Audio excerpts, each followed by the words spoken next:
এবং বাংলাদেশের বাইরে পৃথিবীর বিভিন্ন প্রান্তে যেখান থেকে চ্যানেলে দেখছেন আপনাদের সকলকে সাদর আমন্ত্রণ তৃতীয় মাত্রা দেখবার জন্য। প্রিয় দর্শক, করোনা ভাইরাস এক মহা আতঙ্কের নাম গোটা বিশ্বজুড়ে এবং গোটা বিশ্বকে এই স্বল্প সময়ের মধ্যে মাত্র কয়েক মাসে ওলটপালট করে দিয়েছে। গোটা বিশ্বের স্বাস্থ্য ব্যবস্থা প্রায় বিপর্যস্ত। প্রতিটি মানুষ প্রতিনিয়ত মৃত্যুর সঙ্গে লড়াই করছেন, মৃত্যুর আতঙ্ক নিয়ে বসবাস করছেন এবং সেই সঙ্গে বিশ্বের স্বাস্থ্য ব্যবস্থার সঙ্গে অর্থনৈতিক ব্যবস্থা, সামাজিক ব্যবস্থা, রাজনৈতিক ব্যবস্থা সব কিছুই হুমকির মুখে। গোটা বিশ্ব ব্যবস্থায় আমূল বদলে যাচ্ছে অনেকের ধারণা এবং এই বিশ্ব ব্যবস্থায় নতুন যে ব্যবস্থা তৈরি হচ্ছে সেই ব্যবস্থার মধ্যে অনেক কিছু বদলে যাবে। সমাজ ব্যবস্থা, রাষ্ট্র ব্যবস্থা, অর্থনৈতিক ব্যবস্থা, অসাম্য কমে যাবে অনেকের ধারণা। কারো কারো ধারণা সমাজ আরও গণতান্ত্রিক হয়ে উঠবে, কেউ কেউ মনে করেন যে সরকারগুলো আরও স্বৈরতান্ত্রিক হয়ে উঠবে বা কর্তৃত্বপরায়ণ উঠবে। নানান রকমের ধারণা এখানে আছে এবং অনেকেই মনে করেন যে পুরনো বিশ্ব ব্যবস্থার মধ্যে পৃথিবী আর ফেরত যাবে না। কি হতে যাচ্ছে, কি হচ্ছে সেগুলো বোঝার জন্য নানা রকমের গবেষণা আলোচনা চলছে। সেই আলোচনায় আমরাও অংশীদার। তৃতীয় মাত্রায় আজকে এইসব বিষয় নিয়ে কথা বলবার জন্য আমার সঙ্গে দুজন অতিথি রয়েছেন। ঢাকার কাঁঠালবাগানের বাসা থেকে আমাদের সঙ্গে যুক্ত হচ্ছেন mister AHM Noman. Mister Noman মাতৃত্বকালীন ভাতা ও স্বপ্ন প্যাকেজ প্রবর্তনকারী সংগঠন ডরপ-এর প্রতিষ্ঠাতা এবং বাংলাদেশের মানবাধিকার আন্দোলনের সঙ্গে তিনি দীর্ঘদিন যাবৎ যুক্ত, বাংলাদেশ মানবাধিকার সমন্বয় পরিষদের সাবেক সভাপতি। আমাদের সঙ্গে লন্ডন থেকে যুক্ত হচ্ছেন ডক্টর ইয়াও ची, তিনি senior research fellow royal United services institute লন্ডনের। ডক্টর ইয়াও ची is a senior research fellow at the Royal United Services Institute, RUSI, and the Obasanjo Fellow. Dr. Chi previously worked as a research fellow at the International Institute for Strategic Studies, IISS, in London and was the editor of the Armed Conflict Database. His research at the IISS focused on peacekeeping, the use of indiscriminate violence in conflicts, responses to conflict, and approaches to conflict prevention, mitigation, and state building. As a subject matter expert, Dr. Chi is often approached to speak on France 24, BBC, and international radio stations to discuss issues on conflict. He previously worked for the United Nations mission in South Sudan as a civil affairs officer, the UNDP in Nepal, and the Commonwealth Secretariat. Dr. Chi is an advisory board member at the Global Terrorism Trends and Analysis Center at the George Mason University. He is also a visiting senior research fellow at the Center for Conflict and Health at King's College London and fellow at the Mitchell Nicholson Center for Conflict and Cooperation. Andrew, welcome to the program. Dr. Nouman, Mr. AHM Nouman, স্বাগত আপনাকে তৃতীয় মাত্রায়।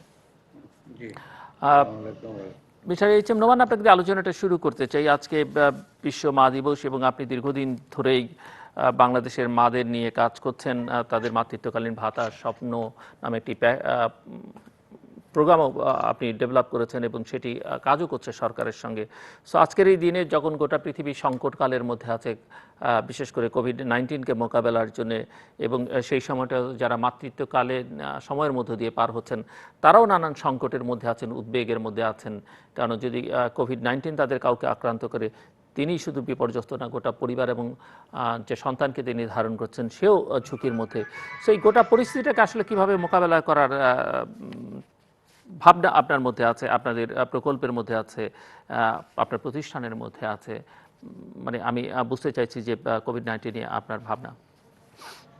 Thank you Zillur ভাই। এখানে we have one great guest from London. He is Mr. Andy Yoki, if I understand his name. Andrew Chi. Okay. So I welcome you from Bangladesh also. So your subject is from conflict and cooperation. And this maternity allowance, what now I asked by Zillur Rahman by the মাতৃত্বকালীন ভাতা এবং যে স্বপ্ন package নিয়ে আমরা কাজ করছি, এটা একটা রিলেশন আছে ওয়ার্ল্ড মাদার্স ডের সঙ্গে। It has the relationship with that. So ওই রিলেশনশিপে আমরা 2005 থেকে এটা আমরা শুরু করেছিলাম। তো কিন্তু এখন করোনা ভাইরাসে যে আক্রান্ত হলো আমাদের সারা দুনিয়াতে তাণ্ডব, এই করোনা ভাইরাসের এটাকে that I see as a devastation. So from devastation there is a very scope to have some creation. And from the developing country, it is very much relative, like Bangladesh. We have the devastation in 1970, then war, freedom fighting, we have in 71. So many things we had to face from that time to still today of coronavirus devastation. So I don't fear of this coronavirus, but I want to take it as an advantage, as an opportunity, how to go for this war fighting. Coronavirus may be the forefront fighting subject, but we should have some guerrilla fighting. That term is for maternity allowance or poverty. You see, the poverty and peace cannot work together. So if we want to have a peace, then we must to eradicate poverty. That relates with sustainable development goals. So as because this is the World Mother's Day, I do not want to elaborate in that side, but I want to say as Mr. ND is here as a researcher, to say you that we have some slogan like creation from devastation, and the other let the dead serve the living. So coronavirus, thousands of people are dying. So we want to see this dead as a living হিসাবে আমরা how we can utilize this one. তো এখানে মা যারা আছেন, the mothers those who are termed as a mother, that is a sarbozonin. That is a for all. You have mother, I have mother, everybody have mother, and it's a God gifted. So if we want a nurse, a mother, and as a taking as a bottom line, so we can achieve all the things. So I think Corona cannot do anything if we go forward with the bottom lining mother, with all the investment through mother. That's my first talk. If I got the chance, জি আমি আবার আসবো আপনার কাছে doctor Andrew as I know that you are from Ghana but you were staying in London, so could you please tell us that what is the latest situation in London and what's your take on COVID-19? So generally speaking, and thank you for having me on the show, in the UK, as it were, the numbers or the number of people dead has recorded over 30,000 now. And so this afternoon, probably in the next 4 hours, the government will release its new reports for the number of people who have died, as it were, last night through to today.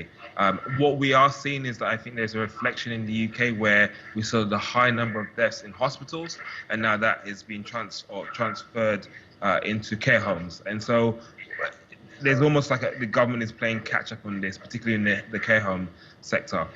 When it comes to Africa or sub-Saharan Africa in general, there have been different responses, and I think that's important to acknowledge. The numbers are slightly lower.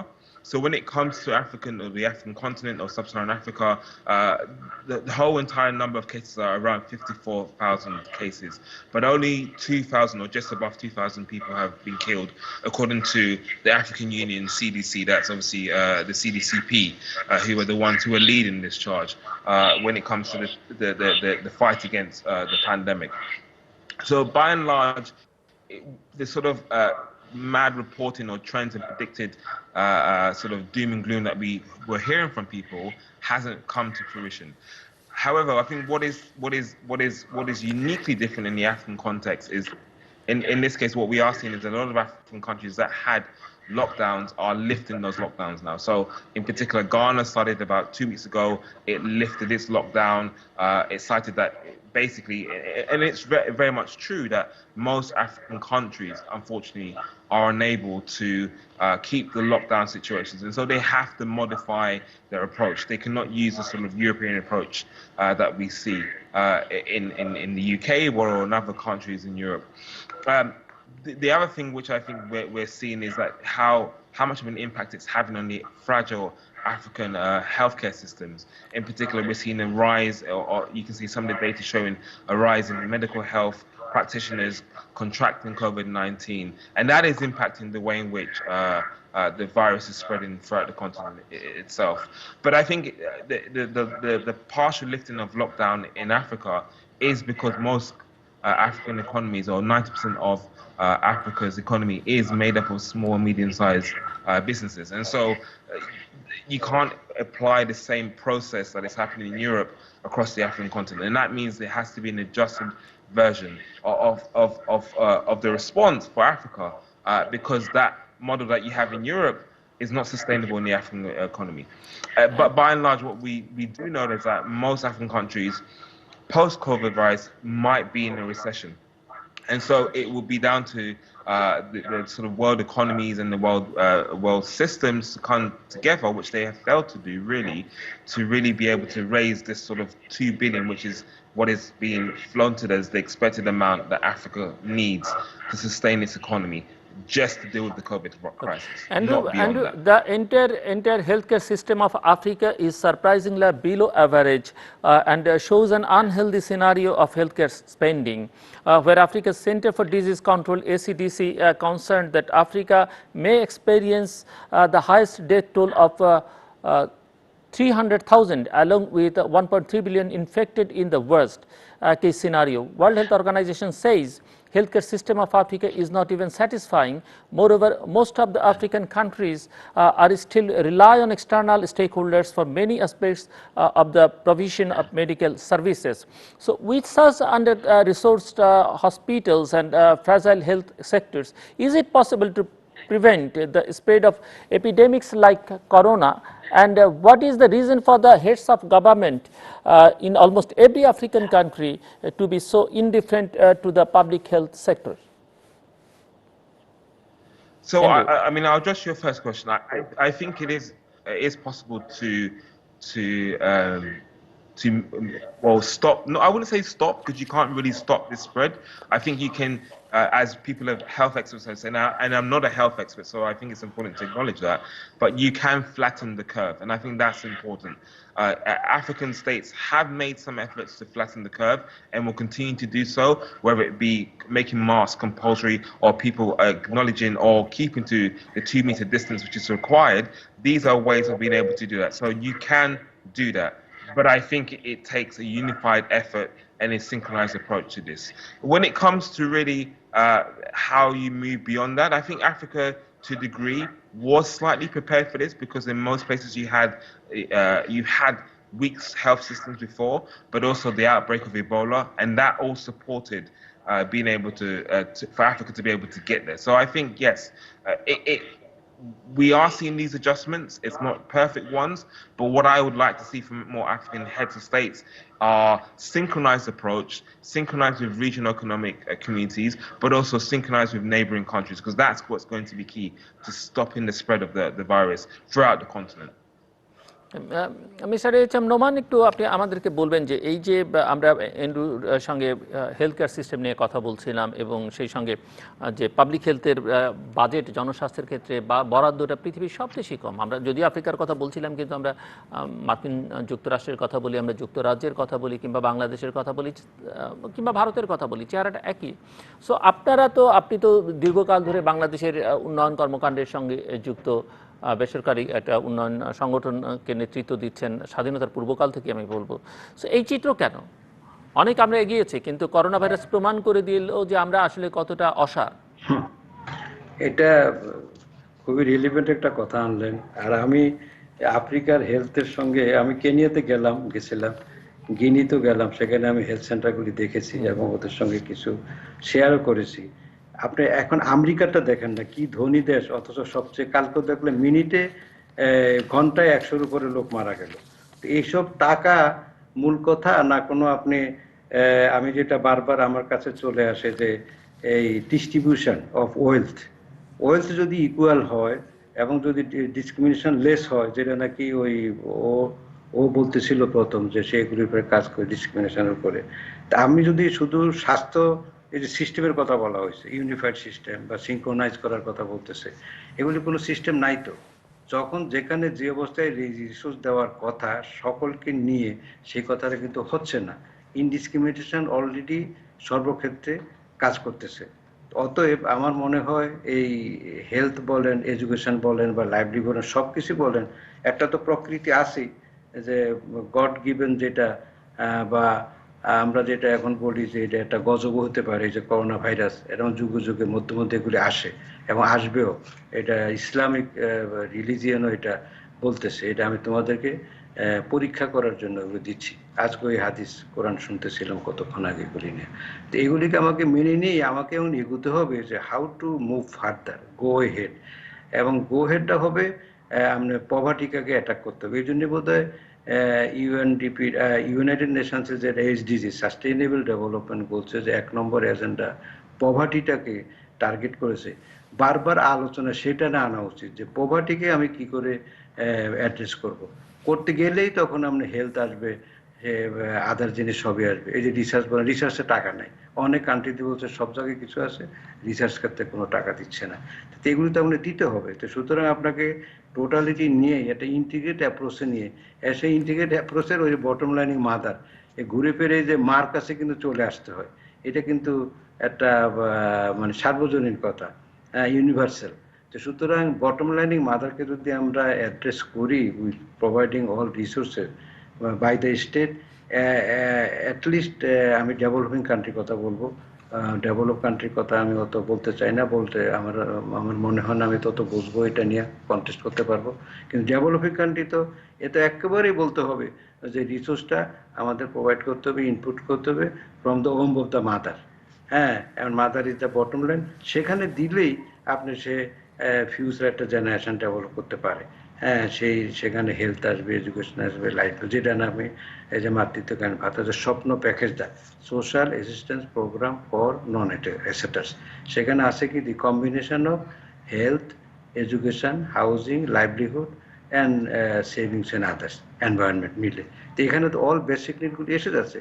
Then the mother or she become the responsible all the things. She is the best manager, she is the best economist, she is the best doctor, সে কি নয়, একজন মা সবকিছু তার হাতে আপনি দেন, তাইলে সে কিন্তু উঠতে পারে। কিন্তু এখন আমরা 9 হাত শাড়ির মতো দিয়ে বলি যে ও শাড়ি পরতে পারে না। শাড়িটা তো আপনি মিনিমাম 10 হাত দিবেন, এখন তো বলে 10 হাত তো হবে না, 11 হাত দিতে হবে। তো সুতরাং সেটা দিলে তখন সে শাড়ি পরতে পারে কি পারে না সেটা আমরা দেখবেন। এখন আপনি দিচ্ছেন না, কিন্তু আপনি কুক্ষিগত করে রাখছেন with a few, say 10 to 15%, 15ও না বলতে, এখন 10%-এর লোকের কাছে সব রিসোর্স সেভাবে আসে বলে এটা আল্লাহর তরফ থেকে এটা টলারেবল নয়। যেমন জাকাতের সঙ্গে লিঙ্ক, জাকাত আমরা দিচ্ছি না। তারপর সম্পদ, এত লোভ যে বাংলাদেশে এখন মাত্র 10-15 জন শতকরা লোকের হাতে সমস্ত সম্পদ, আর আমরা সবাইকে এখন লেবার ক্লাস বানিয়ে ফেলতেছি। সবকে আমরা পাইতেছি যে এরা যাতে আমার কাজ করে দেয়। এই দুই তো এটা আল্লাহ পছন্দ করে না। আল্লাহ তো বলছে যে আমি দিছি একজনকে উপরে আরেকজনকে নিচে, এই জন্য তোমাদেরকে বুঝার জন্য। সেই বুঝতে হবে আমি তোমাদেরকে যে সম্পদ বা যে রিসোর্স দিছি সেটা তুমি দাও, আমি তোমাদেরকে দিব। Thank you. রিজিকের মালিক আল্লাহ। And that Taliban started healthcare drive in Afghanistan, and how do you explain this? And militant groups and terror outfits in Africa healthcare in Eastern and Western Africa states. Could you please describe these things? So there was before. I mean, during this crisis, I think what you have seen is there has been a difference between what I would call traditional insurgency groups who mostly have respected the UN's calls for ceasefire versus those who maybe are jihadist groups. So that would be Al-Shabaab in Somalia, the Islamic State in Mozambique. You have Boko Haram in northeast Nigeria, and you have the Islamic State Greater Sahara in Mali. And all of these groups are responding in different ways, but there's a clear sort of some of the traditional ones respecting, while those are, what's the word, disobeying the sort of call to have a ceasefire. And now this impacts the way in which international organizations who are trying to deliver health service, who are trying to deliver the needed food to many of these communities can operate. But I also think what it is doing is it's these groups trying to play this towards civilians or towards their cause and use this as a way of trying to bring in more people to their fold. I mean, it's too early to sort of say what evidence this supports or if it supports their causes or not. But I think what is important to note is that traditional groups like Al-Shabaab, who have tried to provide healthcare services have been known to have failed in the past and have not succeeded in this area. So it's not something that we have seen this time around, groups saying that they will do. But what we have seen is that they have, particularly during this time of Ramadan, is many of these groups have come out and said this is sort of God's way of punishing Western societies and Western states, but haven't really responded how it impacts them locally. And so that yet is something that we have to observe, and time will tell, particularly during this period of Ramadan, but also long term. We need to see how that will play out. But there is a clear difference, I would say, between how jihadists respond and traditional insurgency groups who might have formed in the 80s and 90s. And there are currently 15 African countries in a war, involved in a war, or are experiencing post-war conflict and tension. What kind of severe crisis the war-torn countries of Africa may face during post-COVID period?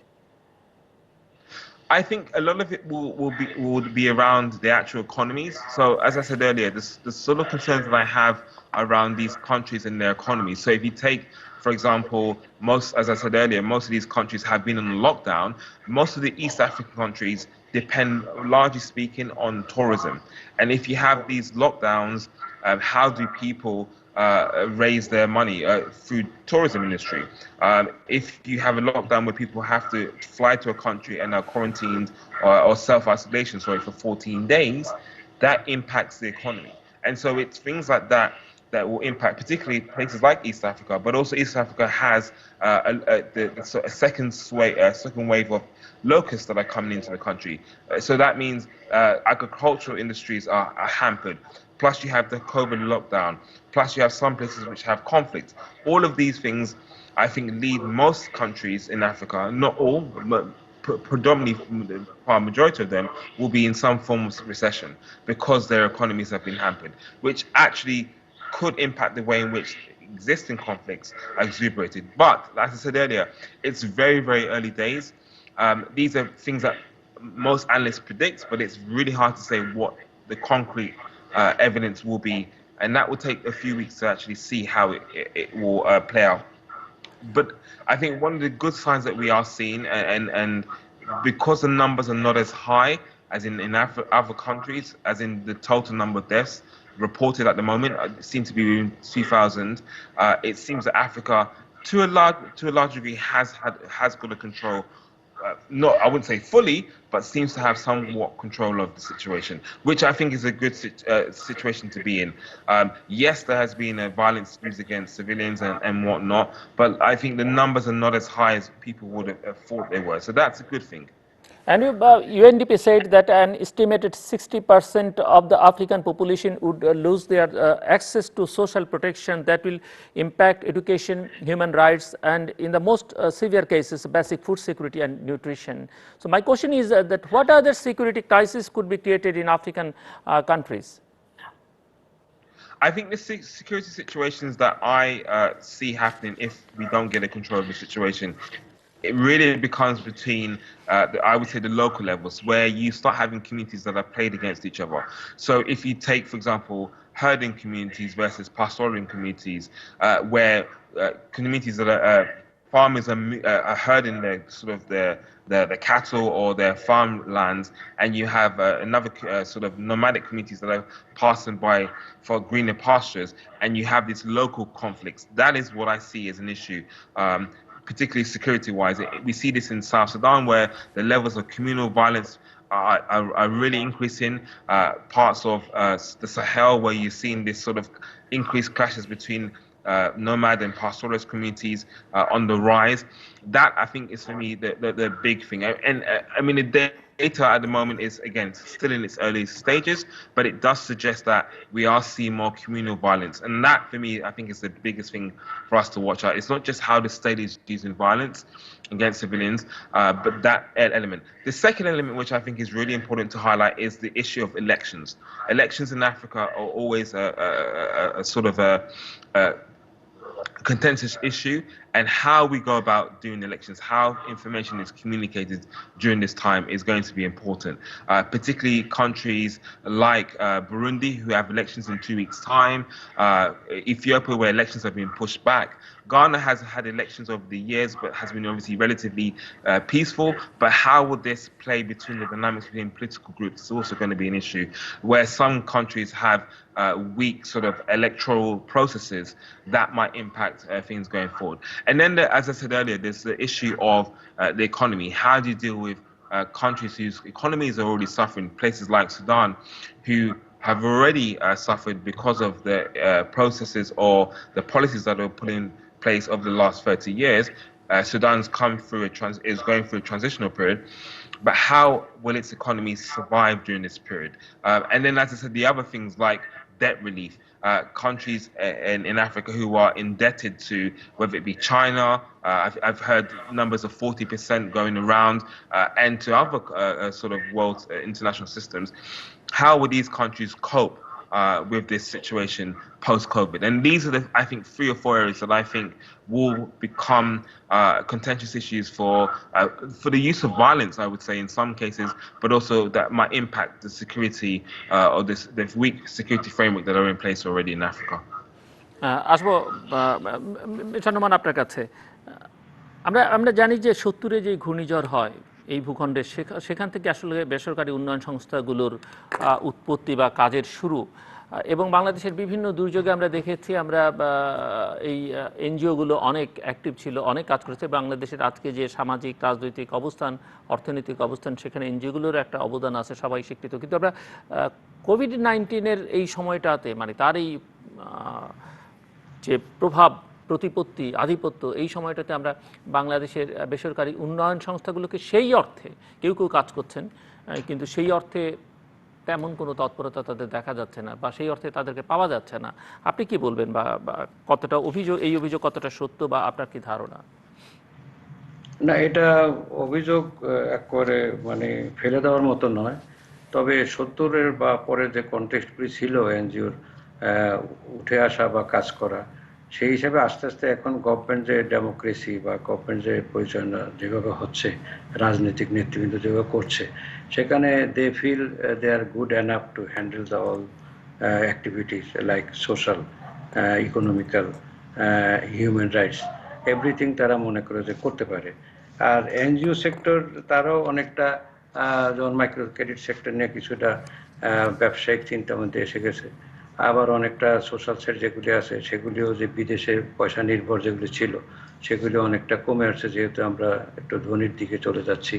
তো এইসব ক্রাইসিসগুলি আছে, বিতর্ক সেখান থেকে আসছে। সুতরাং আমরা in বিটুইনে আছি এখন, হাউ টু কোপ the situation and how to mitigate this difference in between government machineries and the non-government sectors.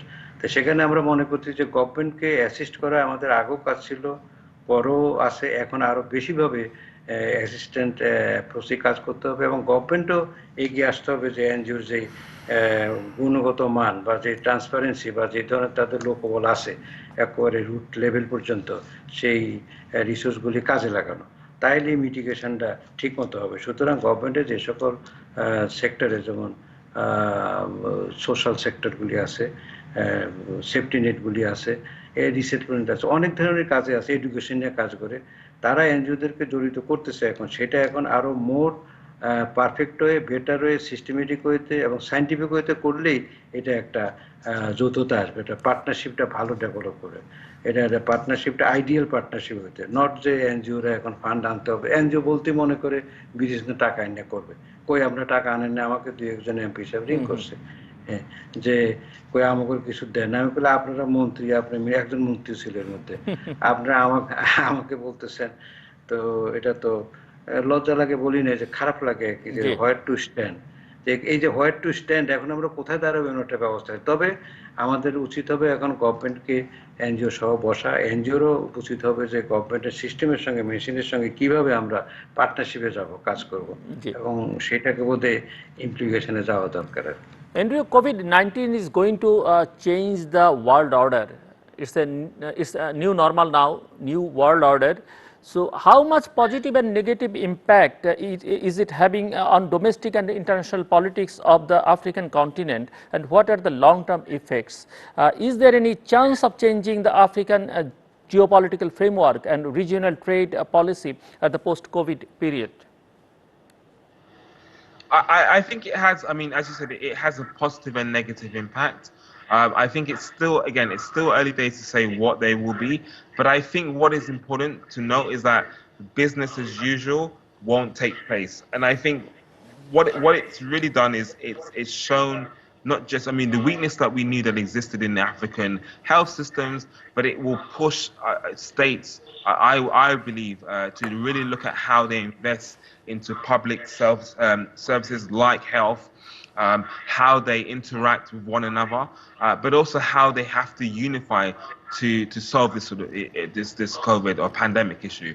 So I think in that area it has positive impacts, because actually I think states or leaders who think they can go back to business as usual will suffer from this, because you'll likely see more protests, you'll likely see more people willing to sort of go against the status quo, in the sense that they will rise up and say, actually, we're not willing to go through this as we did once before.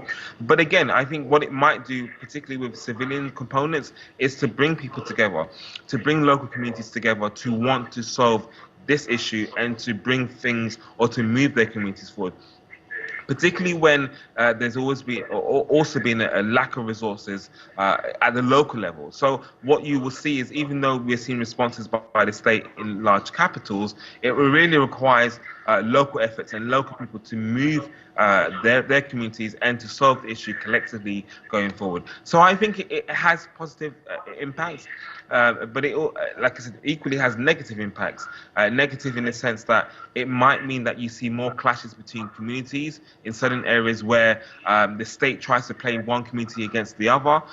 It might mean that you might see more communities moving from one place to the other. Again, you see this sort of communal clashes when it comes to over issues over resources or water-based resources, because again, we know parts of Africa lack basic water resources, and so these cause tensions between communities. But by and large, I think it won't be business as usual. So where you might see African states pumping excessive amounts of money into military, that nature will have to change, because actually for them to be re-elected, they're going to really have to consider how they respond. And that part of that response is how you build future health systems to be able to deal with pandemics like this in the future.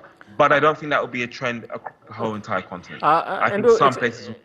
Experts say that sub-Saharan Africa is speeding toward a political crisis. Do you think so? If so, then what type of crisis Africa may face?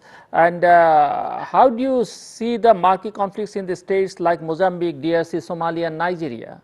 So I don't think it's heading to a political crisis, as some has said. I think what will happen is the way in which things have been done, as I said earlier, political ties or the way in which political groups might maneuver will change. And in essence, what I mean is that it won't be business as usual. There will have to be some adjustments, particularly the way in which the state operates, particularly in the way the state delivers healthcare provisions, the way in which the state might deliver, for example, it might invest more in security as opposed to health services. I think these are the things where the state can't continue.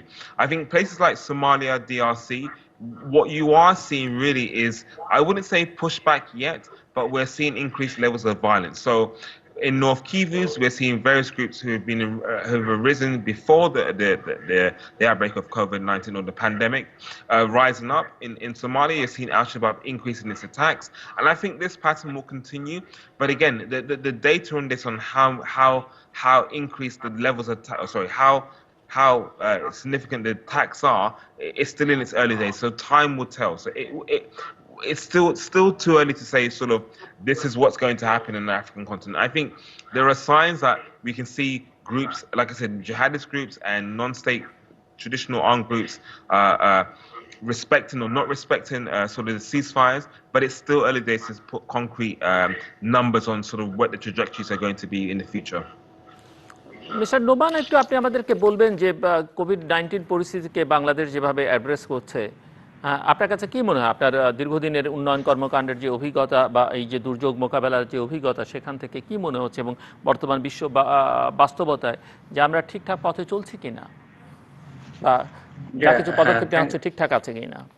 না, আমার কাছে এটা মনে হচ্ছে ভালোই চলছে। এই জন্য যে আমরা এগ্রিকালচার সেক্টর, বা আমি যেটা সবসময় গ্রামের সাধারণ লোকের সঙ্গে কাজ করে আসছি, এখনো আমি অ্যাডভোকেসি করতে চাই সেই সঙ্গে। সেই হিসাবে প্রাইম মিনিস্টার বা গভর্নমেন্ট, প্রাইম মিনিস্টারই বলবো, গভর্নমেন্ট সবটা করে কিনা এটা বলতে সমস্যা লাগতেছে। এগ্রিকালচার মিনিস্টারকে দেখতেছি কিছু অ্যাক্টিভ, কিন্তু লাইভ স্টক বা ফিশারি সেটা আরো মোর অ্যাক্টিভ হওয়া দরকার। তো এটা একটা ক্রাইসিস আছে। ওই যে আগে বলছিল 9 হাত ছাড়ির ব্যাপার, 10 হাত ছাড়ি, আমাদের তো রিসোর্সের সমস্যা আছে। এই জন্য ওই যে লকডাউন, তারপরে কোয়ারেন্টাইনে রাখা, বা যে ডিস্টেন্সিং মেনটেন করা ইত্যাদি, যে কতগুলি ওয়েস্টার্ন থেকে আসছে বা আসলে রোগের জন্য আমাদের করতে হচ্ছে, সেগুলি মেনটেন করতে গেলে আমাদের যে লো ইনকাম গ্রুপ, তাদের তো কোনো ওয়ে আউট নাই। তাদের তো ওই যে বলে সচেতন না, সচেতন তো অবশ্যই তারা, তার ক্ষুধার্ত, তার কাপড় নাই, তার থাকার ঘর নাই, সেই ওইটার জন্য সচেতন দরকার। এখানে করোনার কি হলো না হলো সে সচেতনতার দরকার নেই তো, তার তখন রাতে শুবে কোথায়, খাবে কোথায়, কি করছে কোথায়, এটা তো অলরেডি হ্যাপ সিচুয়েশনই ছিল। এখন তো আরো এটা জোরালো ভাবে আমরা চাপে পড়ে গেছি, এই জন্য একটু ক্রাইসিস আসে। তবে এই যে টু ওয়ে প্রসেস, এই যে ডিলেমা, একদিকে হলো আমাদের প্রোডাকশনকে অবশ্যই এগিয়ে নিতে হবে জোরভাবে, আরেকদিকে আমাদের যে ফেস করা করোনাকে, এটাও করতে হবে। এটা কিন্তু কঠিন আছে, এই জন্য প্রত্যেক ব্যক্তি লেভেলে সচেতনতাটা খুব বেশি দরকার। বিশেষ করে ধনী যারা, তাদের সচেতন হওয়া উচিত যে তারা এখন রিসোর্স দেওয়া উচিত। যারা আমাদের কিন্তু পয়সা কম নাই একেবারে, কিন্তু তাদের সব কাজের লোক বানাইতে চায়, কিন্তু নিজেরা সহকর্মী করতে চায় না। এবং এখানে আমাদের মধ্যে মাইন্ডসেটটাকেও আমাদের চেঞ্জ করতে হবে। নতুবা যে বললেন যে ওয়ার্ল্ড অর্ডার চেঞ্জ হতে যাচ্ছে হয়তো, সুতরাং মাইন্ডসেটের দিকেও কাজ করতে হবে। আর ইনফ্রাস্ট্রাকচার ডেভেলপমেন্টের দিকে আমরা যেভাবে যাচ্ছি, এবং গভর্নমেন্টের চতুর্দিকে যারা আছে, বিজনেস মাইট পিপলগুলি, সবাই কিন্তু সেটি হচ্ছে। কিন্তু হিউম্যান রিসোর্স ডেভেলপমেন্ট যদি আমি না করি, হিউম্যান রিসোর্সের দিকে যদি জোর না দেওয়া, হিউম্যান রিসোর্স মানেই কিন্তু বটম লাইনিং এলাকায় যেতে হবে, মাকে নিয়ে যেতে হবে বা সাধারণ লোককে নিয়ে যেতে হবে। সেই জায়গাটা কিন্তু আমরা বিরাট ইনকাম গ্যাপে আমরা কাজ করতেছি। এটা কিন্তু বিশাল একটা আমাদের করোনার থেকে কোনো অংশ কম নয়। আমাদের করোনা যদি যাই মারা যায়, আমি জানি না, আমরা তো 70 সালে 5 থেকে 10 লাখের মতো দেখছি, দেখে আসছি। যুদ্ধের সময় 30 লক্ষ দেখেছি, তারপর আরো বিভিন্ন সময় 1 লাখ, 2 লাখ, 5 লাখ তো কোনো ব্যাপারই না গণার জন্য। তো এখন 500, 700, 10 জন, 20 জন, এটা কিন্তু আমাদের কাছে ভয় ভীতিটা কি বেশি নিয়ে গেছে। এবং সেটা কিন্তু আপনার মিডিয়া এবং এই যে পশ্চিমাদের কথাবার্তা এবং এটার এই যে প্রিভেন্টিভ যে স্লোগানগুলি আসছে, সেটি হয়তো সত্য, আমি তো সাধারণ লোক এটা বুঝি না। সেই স্লোগানের কারণে আমরা কিন্তু যারা শোষিত আছি বা গরিব ঘরের আছি বা অসহায় গ্রুপটা আছি, সেই গ্রুপটাকে আমরা ফেলে রেখে আমরা কিন্তু কোথায় যাচ্ছি জানি না। এই জায়গায় একটা নেগোসিয়েটিং পয়েন্ট আমাদের খুঁজতে হবে যে এদেরকে আমরা কিভাবে ইকুয়াল স্ট্যাটাসে আনবো। কেন আমরা যদি ইকুয়ালিটির মধ্যে না আনেন। Dr. Endu, just in 30 seconds, how do you visualize the post-COVID world, politically, socially, economically? So I think, I mean, I'm not an economist, so I have to be very careful. But I think going forward, I think what you might see is signs where African countries can unify. So particularly an effort led by the African Union, efforts made by regional economic communities. We're seeing IGAD, the intergovernmental organization in East Africa, trying to bring its members together. ECOWAS on the West African side has bringing people together. We have an African-led special envoys now who are trying to help and support Africa's economy by having a unified approach. So I think you will see more of these efforts.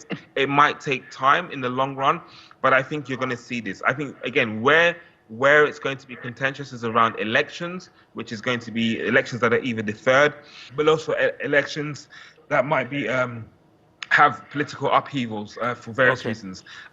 Again, it's the issue of how jihadist groups respond to the conflict and how they use violence is going to be key going forward. But the issue of communal violence, I think, is a big issue that oftentimes isn't one that is fully acknowledged. And I think that's something that we have to really look forward to. Thank you so much, Dr. Andrew Chi and Mr. AHM Nouman. Thank you for being with us. দর্শক, আমরা কথা বলছিলাম COVID-19 বা corona ভাইরাসের প্রভাব প্রতিক্রিয়া, পার্শ্ব প্রতিক্রিয়ার নানা দিক নিয়ে মূল কথা যেটি আলোচনার মধ্যে বেরিয়ে এসেছে যে পৃথিবীটা আসলে যেভাবে চলছিল একদিন সেভাবে চলবে না, নতুন করে নতুন ভাবনায়, নতুন চিন্তায় পৃথিবীকে চালাতে হবে এবং সেখানে মানুষের অধিকারকে সবার চাইতে বেশি গুরুত্ব দিতে হবে, সাম্যের দিকে নজর দিতে হবে, গণতন্ত্রের দিকে নজর দিতে হবে, সুশাসনের দিকে নজর দিতে হবে। তবে কিছু কিছু থ্রেটের কথাও আলোচনার মধ্যে এসছে, তার মধ্যে একটা কমিউনাল ভায়োলেন্সের প্রসঙ্গটা এসছে ঘুরে ফিরে ডক্টর ইন্দ্রুর কথায়। এই সব বিষয়টা তো আসলে নজর রাখতে হবে, নজরদারির মধ্যে রাখতে হবে। সব মিলিয়ে ভবিষ্যৎ ভালো হতে পারে যদি আমরা রাজনৈতিক নেতৃত্ব ঠিকঠাক থাকে এবং জনগণের সেখানে অংশগ্রহণ থাকে। দর্শক, আমাদের সাথে থাকবার জন্য অসংখ্য ধন্যবাদ। আপনাদের সবার জন্য শুভকামনা। নিরাপদে থাকুন এবং এখন পর্যন্ত ঘরে থাকবার কোনো বিকল্প নেই, কাজেই ঘরেই থাকুন।